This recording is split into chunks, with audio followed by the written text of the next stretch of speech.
Ito ay rated SPG. Striktong patnubay at gabay ng magulang ang kailangan. Maaaring may masiselang tema, lengguwahe, karahasan, sexual, horror o droga na hindi angkop sa mga bata. Pagsisisihan nga ngayon nito ni Rigor ang nangyari sa kanyang nag-iisang anak na si Santino dahil hindi niya nga inaasahan na ang kanyang tatamaan ay itong ang kanyang anak. Kaya naman nakita niya na nga lang ito na walang buhay at ngayon nga pagluluksaan niya na nga ito at ibuburol nga sa kanilang bahay. Mababalitaan naman nga nito ni Marites ang nangyari kay Santino. Nang ibalita nga nito ni Tanggol ang nangyari sa enkwentro sa kanilang dalawang magkapatid. Kaya naman dahil dito ay sinugod naman nga nito ni Marites itong ang si Rigor upang sisihin niya nga ito.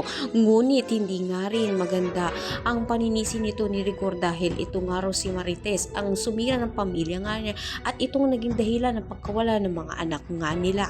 Sa kabilang banda naman nga ay desidido na nga ito si Ben na ilaglag si Rila Tanggol dito nga kay Miguelito dahil ito pa rin nga ang sinisisi nga niya na umaslang kay Supremo. Kaya naman ito nga naisip nga niya upang makaganti at dito nga ay agad aatake sila Miguelito kung saan naroroon ito nga sila Tanggol. Kaya naman matindi na naman ng bakbakan at mamamaalam na nga kaya ito nga si Bulldog sa nangyayaring pakikipaglaban nila kina Miguelito.